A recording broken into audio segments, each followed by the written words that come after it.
So to discuss the accident further, we're being joined live from Guyana by the Editor-in-Chief of the National Communication Network Incorporated, NCN, Leeron Brumell. Hello, Leeron. Thank you so much for joining us. Hi, Soy. How are you going? Thanks for joining you. Thanks for having me as well. Okay, How so are we going? talk to me about this accident. We're reporting that the plane had a hydraulic malfunction that forced it to turn around. Any more details as to what actually caused the accident? We have not gotten any information. In fact, the initial reports were that there were some hydraulic issues with the aircraft coming in. However, the Guyana Civil Aviation Authority has not confirmed that. In fact, they're being very cautious about saying anything because there are two investigations on at this point in time.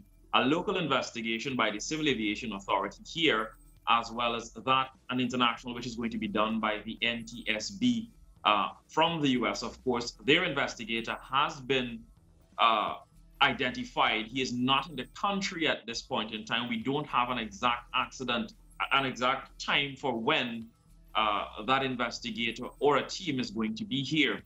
Now, what we were told from the initial discussions today, the flight destined for Canada left around 2 a.m. this morning. Somewhere about 11 minutes into that flight, the pilot contacted air control to say he was having some hydraulic issues. They have, however, not confirmed or delved much into what these hydraulic issues are. So it returned to Guyana for the emergency landing. What actually happened, where the plane had come to a rest, a stop, is just at the end of the extended runway. Guyana is doing a big extension project on this Cheddi-Jagan International Airport at the end. So it cleared the initial runway, which was open, and where it came to a stop was just to the right of the extension of that runway. That, however, has not been opened for taxi or takeoff at this point in time. So it really veered off to the right in a bid to stop the craft from going further.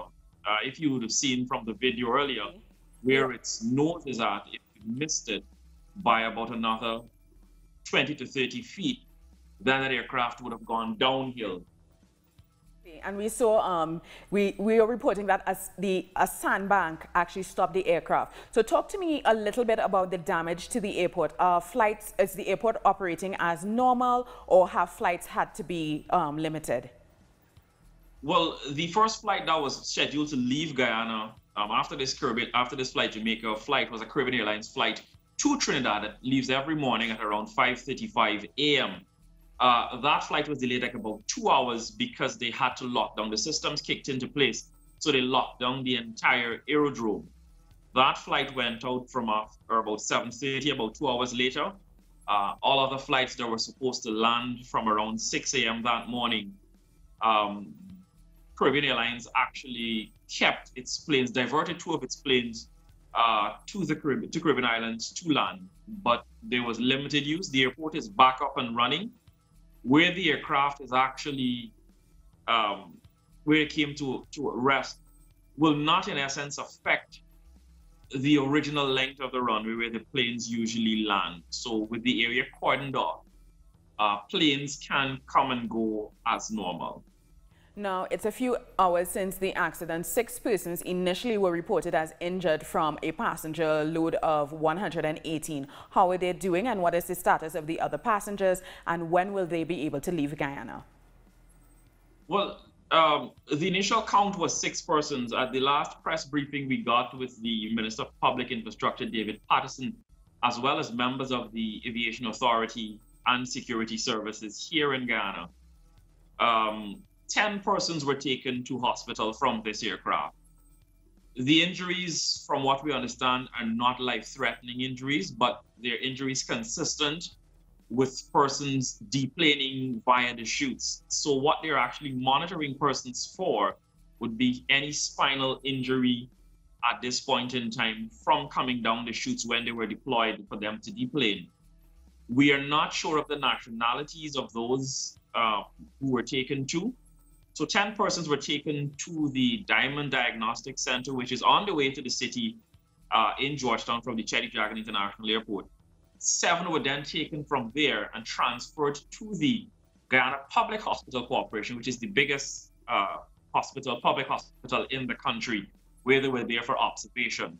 So based on that, 10 persons were taken from there. I beg your pardon.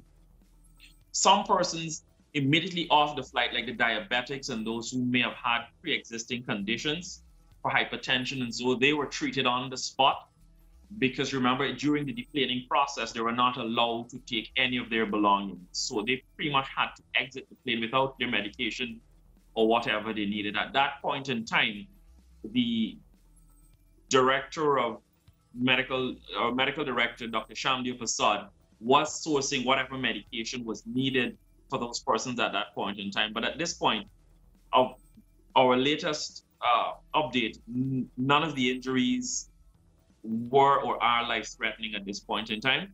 You asked about leaving Guyana. Caribbean Airlines, our regional carrier, has stepped in to transport some of these persons to Canada from tomorrow. We don't have specifics on the time of when these persons are going to be, when these passengers are going to be taken out. The last we had was that they were trying to clear the aircraft of all baggage to make sure it gets to the respective passengers before they go. Just also a small correction to the numbers. There were 120 passengers on board, okay, 2 of which were infants, and a crew of 8 with 2 Jamaican pilots, and the rest of the crew, the remaining 6 members, are Guyanese. Thank you so much for this update, Leeron Brumell. It's always a pleasure talking to you. Appreciate it. Thank you, sir.